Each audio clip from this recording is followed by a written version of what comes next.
या बुलेटिनमध्ये बघूया 36 जिल्हे 50 बातम्या। शेतकऱ्यांना ई पीक पाहणी आता ऑफलाईन पद्धतीने करता येणार। नोंदणी न केलेल्या राज्यातील लाखो शेतकऱ्यांना मोठा दिलासा। शेतकऱ्यांना 15 जानेवारीपर्यंत ऑफलाईन पद्धतीने नोंदणी करता येणार। चंद्रशेखर बावनकुळे यांची घोषणा। धाराशिव जिल्ह्यात 12 दिवसांनंतर हमीभाव केंद्र सुरू। हमीभाव केंद्रातून शेतकऱ्याच्या सोयाबीनला 5328 रुपयांचा भाव। पणन आणि नाफेडच्या माध्यमातून हमीभाव केंद्र सुरू। जळगावात शासकीय आणि खासगी खरेदी केंद्रावर मक्याची आवक वाढली। मक्याला चांगलं उत्पन्न मिळाल्यामुळे शेतकऱ्यांमध्ये समाधानाचं वातावरण। हिंगोलीत बदलत्या वातावरणामुळे संत्रा बागेवरती विविध रोगांचा प्रादुर्भाव। वरुड समनमधील संतप्त शेतकऱ्यांनी 2.5 एकर संत्रा बागेवर जेसीबी फिरवला। केळीला कवडीमोल भाव मिळत असल्यामुळे शेतकऱ्यांवरती आर्थिक संकट। भुसावळच्या वांजोळे शिवारातील शेतकऱ्यांना केळीच्या बागेवर जेसीबी फिरवला।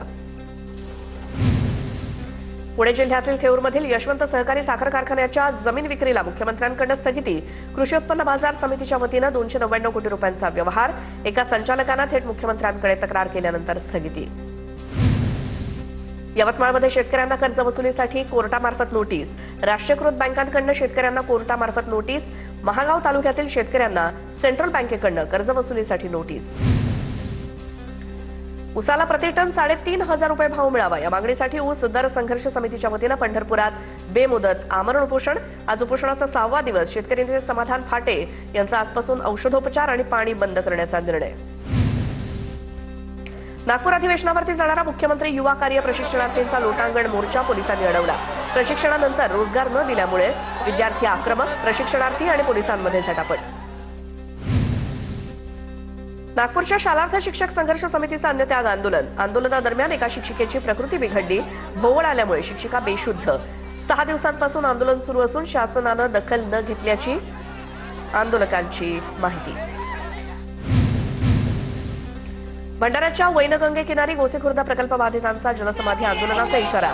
आश्वासनांची पूर्तता न झाल्यामुळे प्रकल्पग्रस्त आक्रमक। पालकमंत्र्यांच्या मध्यस्थीनंतर प्रकल्पग्रस्तांचं आंदोलन मागे। धाराशिवच्या लोहारा तालुक्यातील दक्षिण जेवळी ग्रामपंचायतचे वाडी विभाजन करा, अन्यथा आंदोलन करण्याचा ग्रामस्थांचा इशारा।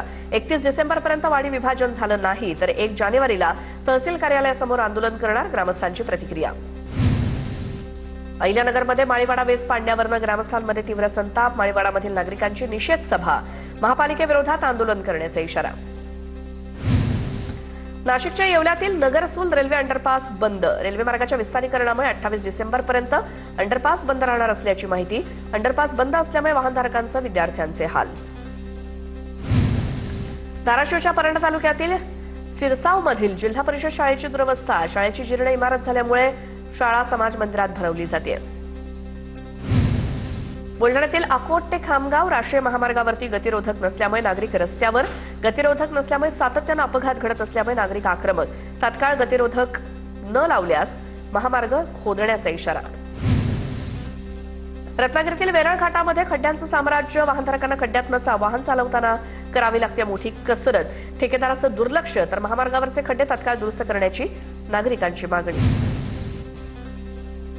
नांदेडच्या लोहा तालुक्यातील पेनूर येथील रस्त्याचं काम निकृष्ट दर्जाचं। डांबरी रस्ता चक्क हाताने उखडत असल्याचा व्हिडिओ व्हायरल। नागरिकांमध्ये संताप। रत्नागिरी शहरातील पाणीपुरवठा सोमवारी बंद। पाणीपुरवठा योजनेच्या दुरुस्तीची कामं हाती घेतल्यामुळे पाणीपुरवठा बंद राहणार असल्याची माहिती। नागरिकांनी पाण्याचा काटकसरीने वापर करावा, पालिकेचं आवाहन। हैदराबादच्या राजमुंद्रीवरनं झाडं घेऊन दुसरा कंटेनर नाशिकमध्ये। दुसऱ्या कंटेनरमधनं आणखी 350 झाडं नाशिकमध्ये दाखल। नाशिकच्या मखमलाबाद परिसरात झाडं उतरवण्याचं काम सुरू। 15,000 झाडं सोमवारी शहरातल्या विविध भागात लावली जाणार। चोपड्याच्या मोहरदमधील महिला सरपंच अंजुम तडवींची दिल्ली येथे सरपंच शक्ती कार्यक्रमासाठी निवड। देशभरातील 50 महिला सरपंचांमध्ये राज्यातील एकमेव महिला सरपंच म्हणून अंजुम तडवींची निवड। पुण्यात इंदोरकर महाराजांच्या कीर्तनाच्या वेळी मोठी वाहतूक कोंडी। वाहतुकीसाठी एक लेन सुरू करा, पोलिसांचे आयोजकांना आवाहन। यावेळी आयोजक आणि वाहतूक पोलिसांमध्ये बाचाबाची।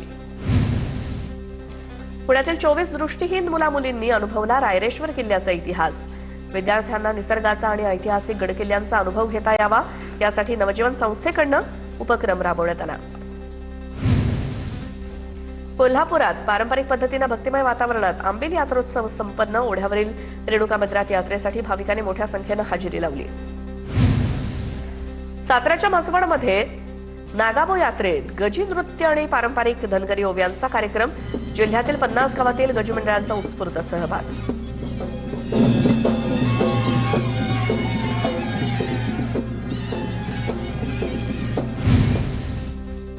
धाराशिवच्या तेरमधील सातवाहनकालीन तीर्थकुंडाला नवी झळाळी मिळणार. तीर्थकुंडाच्या संवर्धनासाठी 3.5 कोटींचा निधी मंजूर.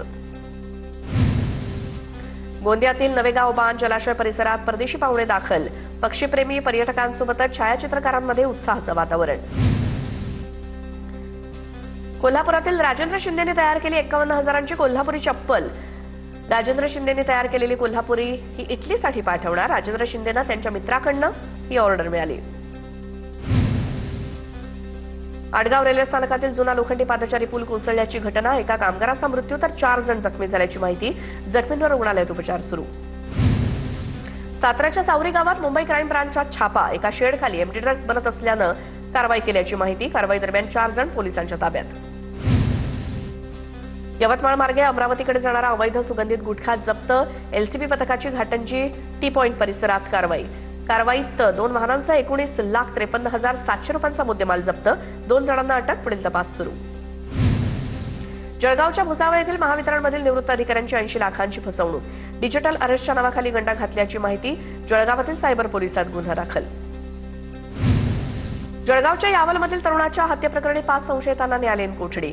सर्व आरोपींना नंदुरबार कारागृहात ठेवण्याचे न्यायालयाचे आदेश.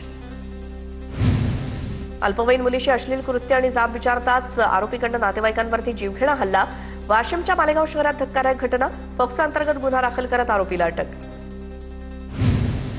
अहिल्यानगरच्या बोल्हे गावातील बालाजीनगर परिसरात घरात घुसून महिलेची हत्या. मनीषा शिंदे असं हत्या केलेल्या महिलेचं नाव. अज्ञात आरोपींविरोधात गुन्हा दाखल. हत्येच्या घटनेमुळे परिसरात खळबळ व्यक्त. रत्नागिरीच्या जयगड खंडाळा येथील तिहेरी हत्या प्रकरणी आंबा घाटात तपासणी दरम्यान मृत राकेश जंगम याच्या मृतदेहाचे अवशेष सापडल्याची माहिती. दुर्वास पाटील यानं 3 हत्या केल्या असून गरोदर भक्ती मयेकरच्या हत्येनंतर संपूर्ण प्रकार उघड. बीडमध्ये शस्त्रांचा धाक दाखवून लुटणारी टोळी अटकेत. पोलिसांनी खामकरवाडीतील 3घांना आलिशान गाडीतनं ताब्यात घेतलं. आरोपींकडनं लोखंडी रॉड आणि एक धारदार कोयता जप्त.